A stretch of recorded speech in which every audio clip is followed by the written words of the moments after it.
Hello everyone, I hope you hear me well. So, thank you for attending my talk. Thank you for the Everywhere event organizer to set this up and to select my talk. If you want to follow the slides on your own, you can go to the link cut.ly/ee-kmp, or I just sent you the link into the chat. So let's go. Today I will talk about the state of Kotlin ecosystem. I am Romain Boisselle. I work at Encoders company. We are a consultancy and a training company focused around Kotlin and obviously Kotlin Multiplatform. We also were the first company to be certified by JetBrains as Kotlin trainers. We also are the developers and main maintainers of the Kotlin framework. It's a set of libraries addressed to Kotlin and Kotlin Multiplatform developers. But I will talk about it later in this talk. So first, what is Kotlin? Kotlin is a programming language that was first addressed for the JVM world. JetBrains needed to fix some issue they had with Java for their development of desktop applications of IDEs. And then, as Kotlin was already in the JVM world, it went through the Android, as Android was stuck with old Java APIs, and then now it's also mostly heavily used on server side. Few years back, 2017, I think, JetBrains also announced their will to go on the multi-platform side of development. They firstly announced Kotlin.js for the browser and for the server. By the way, this presentation is entirely coded in Kotlin JavaScript. And they also wanted to address the possibility to compile Kotlin to native platforms like Linux, Windows, macOS, and iOS, and also watchOS and WebAssembly. So now, what is Kotlin Multiplatform? Kotlin Multiplatform is a plugin that you apply to a Gradle configuration or through IDE, IntelliJ IDE, to resolve source sets and define which source sets will be compiled by which compiler. So for starting with a Kotlin common sources, we can combine those sources with platform-specific sources like JVM native or JavaScript, and give them to the right compiler through this plugin.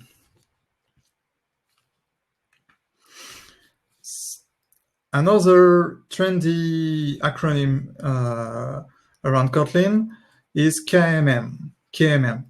Announced last month by JetBrains. It's a plugin for Android Studio that allow you to build Kotlin Multiplatform for mobile, Android and iOS easily through a wizard and tools directly in Android Studio. So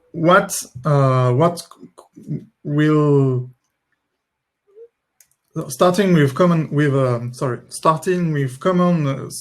Kotlin code, we'll be able to combine this common code with JVM or native code for iOS and build libraries libraries for Android and iOS that we will be using in native development for both platforms. But as we are talking of common code, the first question that we can ask ourselves is, what can be shared in Kotlin Multiplatform? We could share data structure, or domains, objects, DTOs, or whatever, but that's not that relevant. What could be relevant is sharing business logic. We could share repositories to save data into local storage or in databases in the devices, or do networking, HTTP, sockets, or whatever business you have to handle with code. But we can go beyond that, and with certain patterns, we can share UI behavior, meaning we will share what the user experience will be expected by our application, and then we can test everything once, or almost everything once. But as if you are already have done some cross-platform development, you may know that most of the time you have to work with platform-specific APIs for Android or iOS, for example, camera or localization, or accessing the files or the shared preferences on those devices. So Kotlin addressed a response to that by defining expected behavior in common source sets. So for this example, we will define an expect function that will expect in the common code that this function will save a string value into a local storage. And then for each platform source set, we'll have to define actual function. For example, on Android, in the Android main source set, we will have to define and use the share preferences. For the iOS main source set, we will use NS user defaults. And you see that for every specific source set, we can access in Kotlin to the specific APIs of the platforms. So let's talk about the ecosystem. But I may highlight to you, we have seen a lot of talks recently about the ecosystem, and I will first talk about or show you how is it to work with Kotlin Multiplatform on a day-to-day basis. So we'll dive into code on an application that I wrote for this event with Kotlin Common Code and running code for Android and iOS. To do that, we will address a list of common mobile developer tasks, like reaching a REST API, serializing data, and saving them to the local storage. And of course, we will see how we can easily run tests once for this common code, and we will see it working on Android and iOS.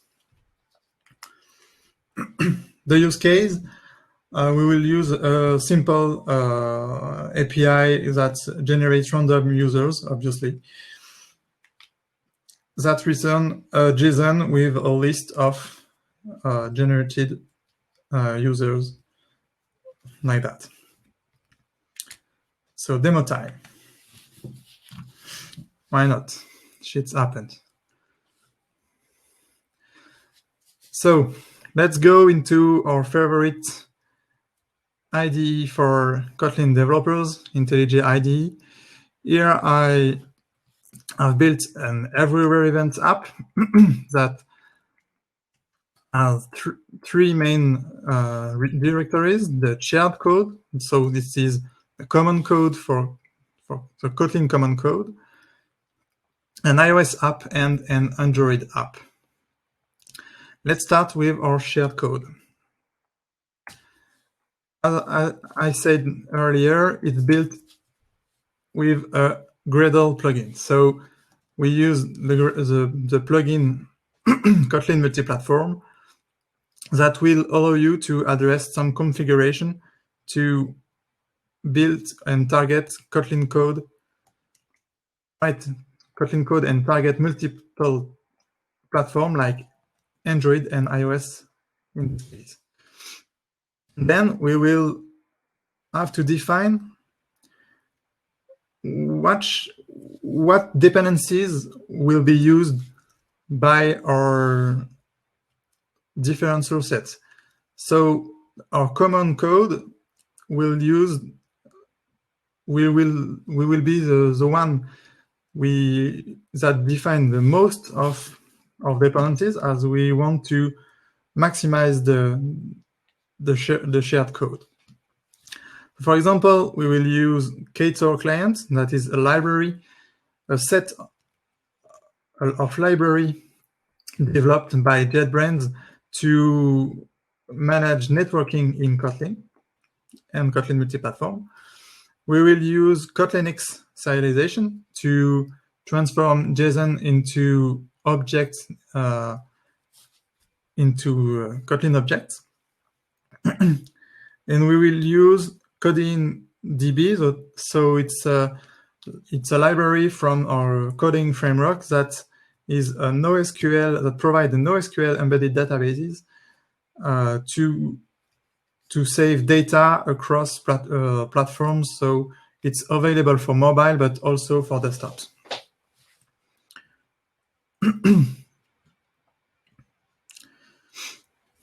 So reaching our API.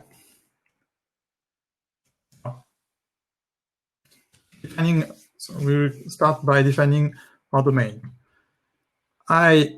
Here I define a simple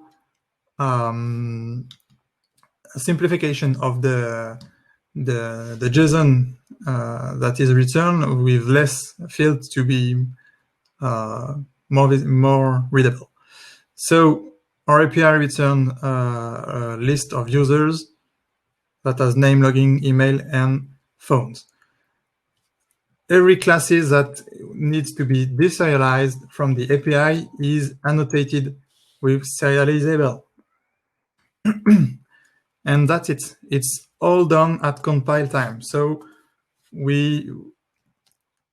Kotlin will generate everything we need to serialize and deserialize those objects at compile time.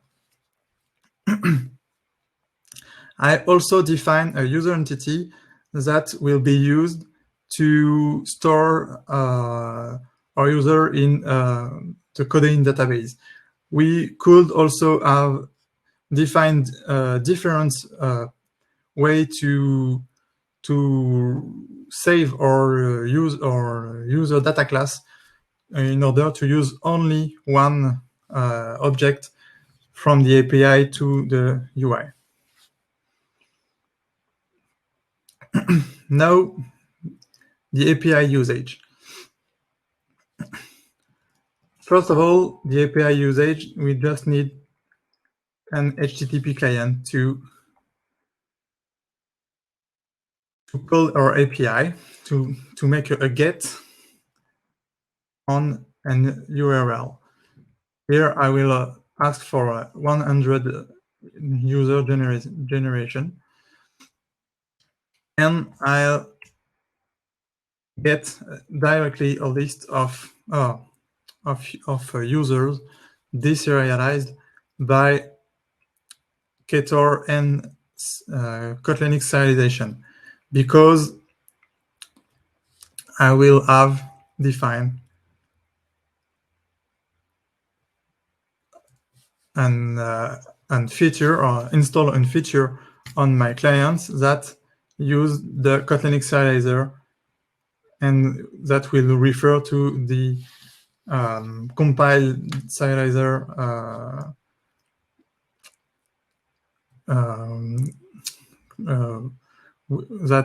that will be be generated for each data classes.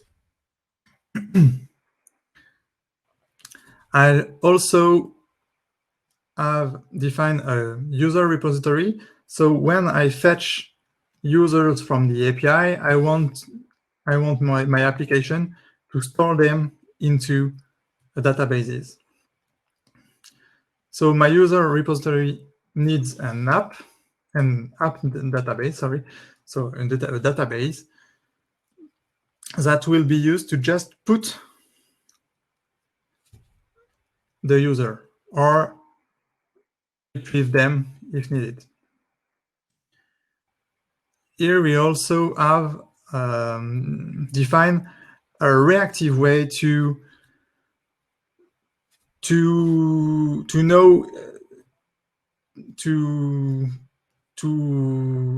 know if a user has been added or deleted from the database with registering events on the put or delete events on the database to change a mutable state that is an observable collection defined by the Kotlin coroutines library. And we can, after that, just monitor this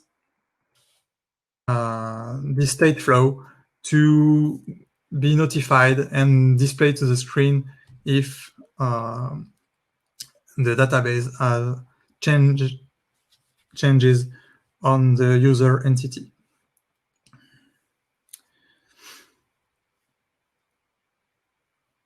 To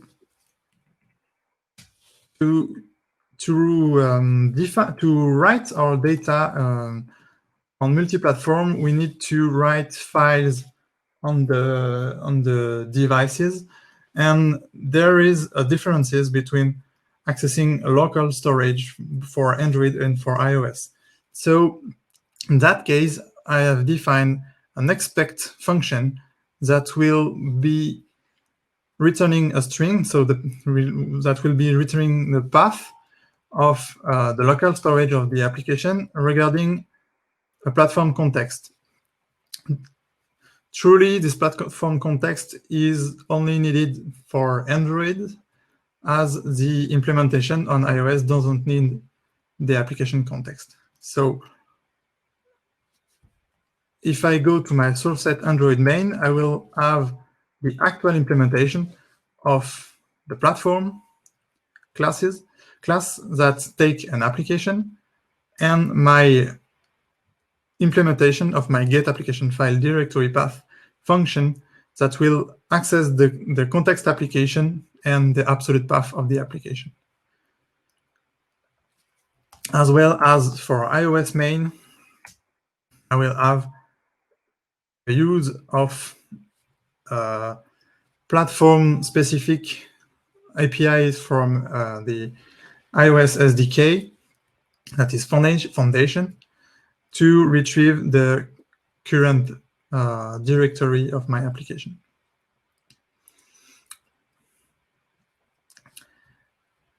And here are just what we need to address a common API to or both application on Android and iOS to retrieve data from JSON API, saving them to the database, and display them to the screen as lists. We also can also test our common code by using our by calling our API. Here I have defined in-memory database. So Kotlin DB provide an in-memory database to avoid the complexity of getting a file system for the tests, and it's more volatile, but don't use it in production, please. So here in my test, I had to wrap my function in the suspend blocking block to avoid coroutines to be suspended, and that my test pass before the code is executed. So here I instantiate my user API. I ask to fetch my 100 users, and I wait for my database to be fulfilled with 100 users. If not, my code will fail after 5 seconds. Here we are. We are everything we need to build our application. So I will go now to Android Studio. This is the same project, so it doesn't matter if we are using Android Studio or IntelliJ for Kotlin Multiplatform, as Android also is built for with Kotlin. So I have my Android project. I have defined a demo application which uses my common business class, and that receive a platform context with the application as parameter, as we saw in the Kotlin common code in the Android source. I also expose my repository. This should be done with DI system and dependency injection system, but as this example is really simple, I didn't bother to set this up. And on the app startup, I will fetch my 100 users. In the UI, I used Jetpack Compose to build a reactive fetch of my 100 users from the database. So here I access the current application that is running, and I subscribe to the user list state and use Jetpack Compose extension function to monitor the user list in the database. And then as soon as the database will be fulfilled, the UI will be updated automatically with a new value for the user count and a new list with all the user values. So let's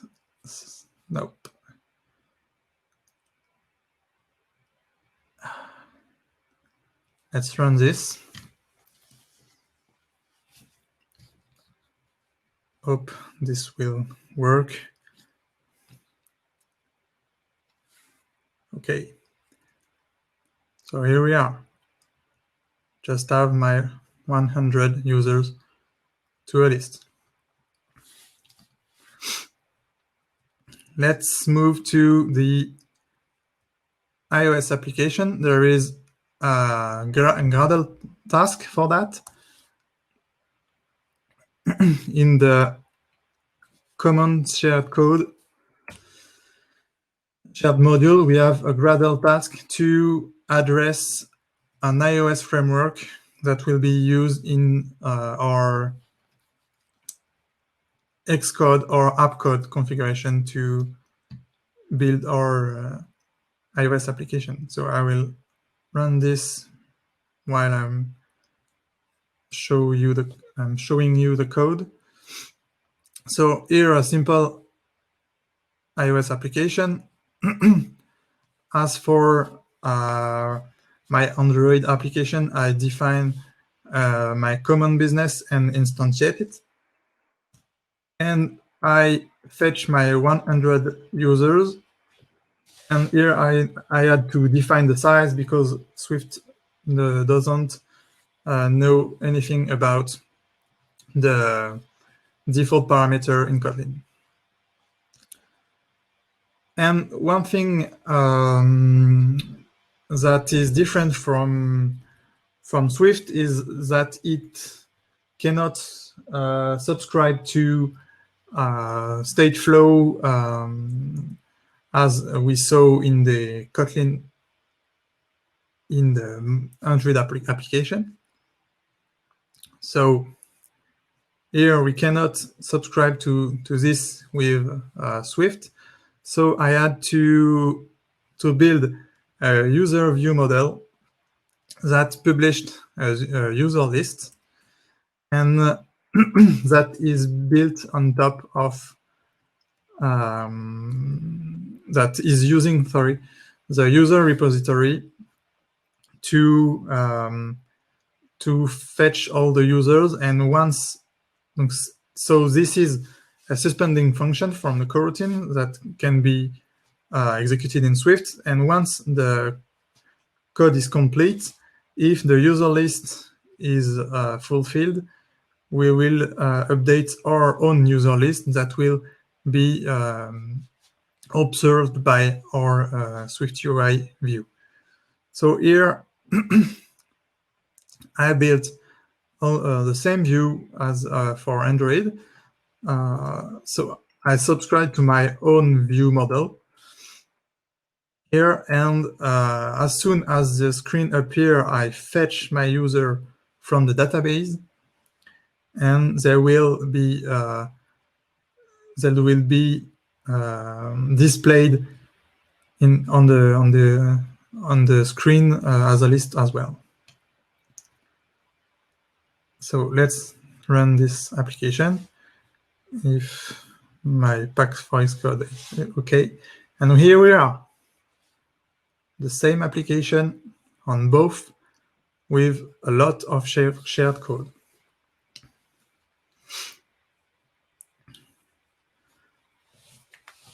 So back to the slide.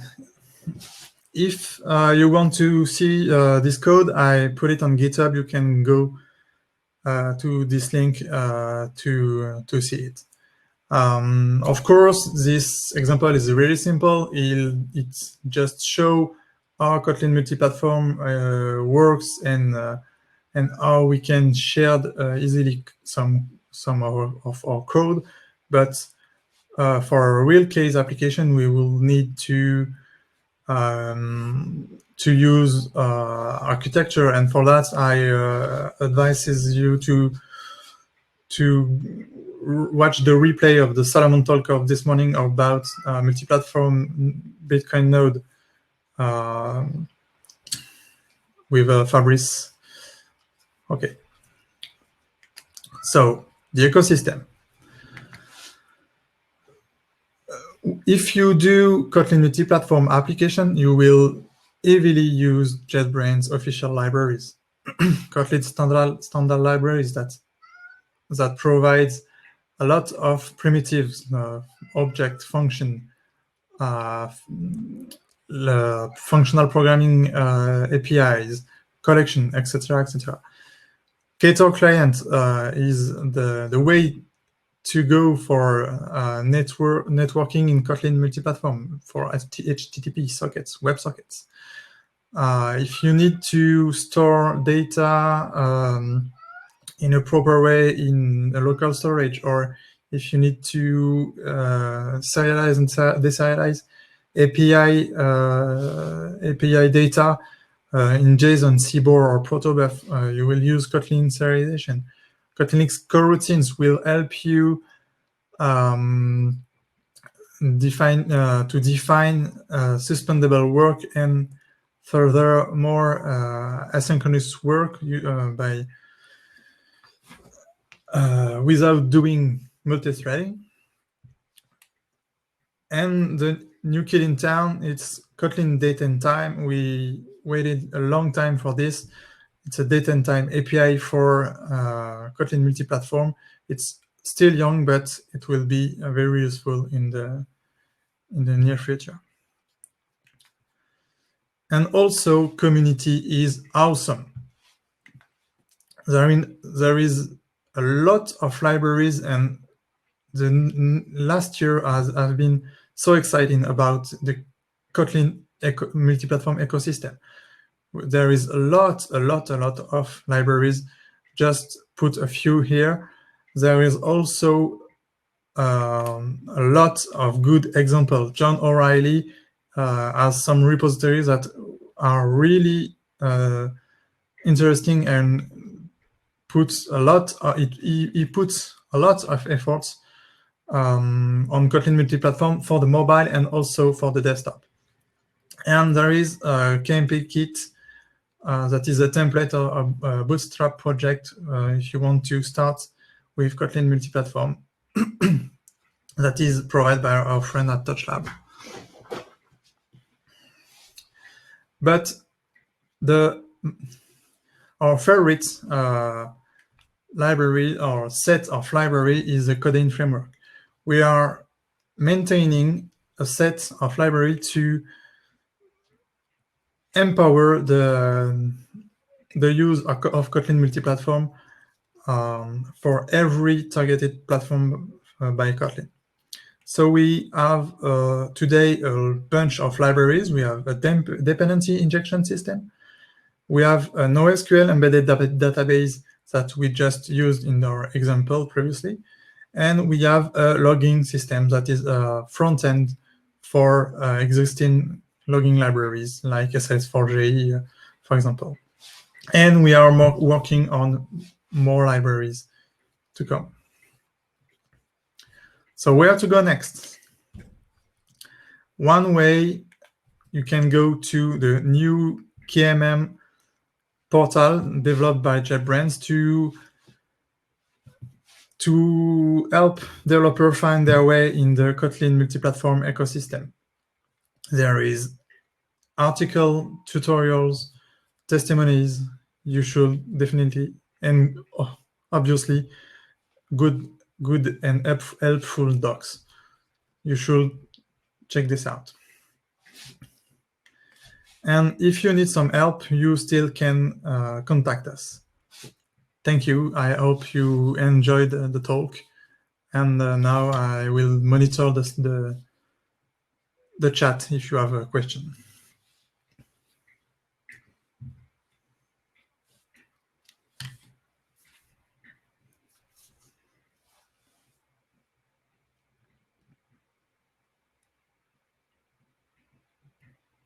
Nope. So thank you again. Thank you for the organizer to put this up. And okay. There is some question.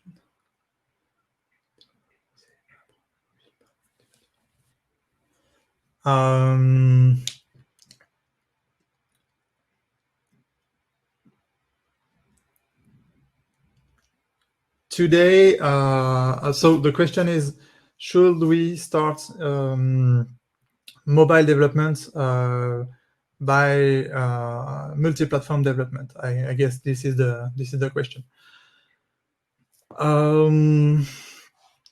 Yes, I think so. This is the way to provide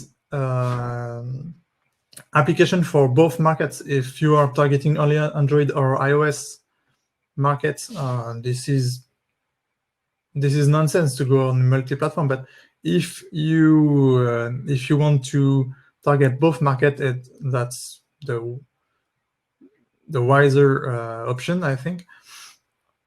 You should go to a multi-platform alternative to be more efficient and provide a product as soon as possible.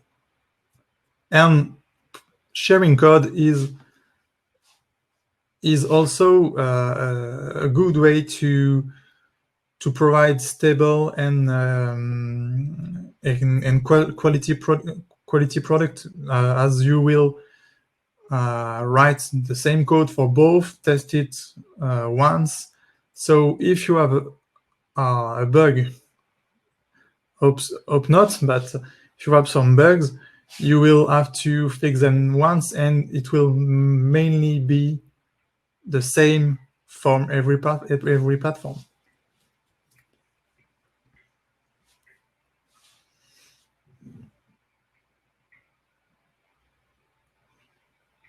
Any other question?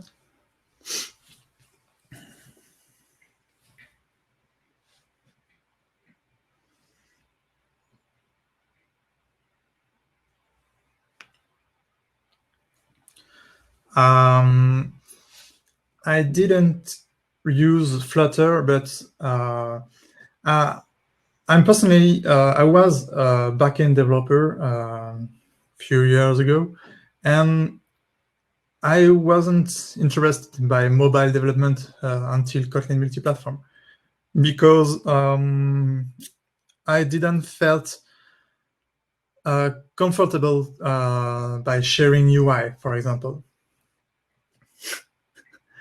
And so the point of Kotlin Multiplatform is to finally develop iOS and Android application for with native tools for the UI, for the user experience, and it's for us it's the better way to do mobile application. So I guess this is the end. Thank you again, and see you soon in the Kotlin multi-platform world. Bye.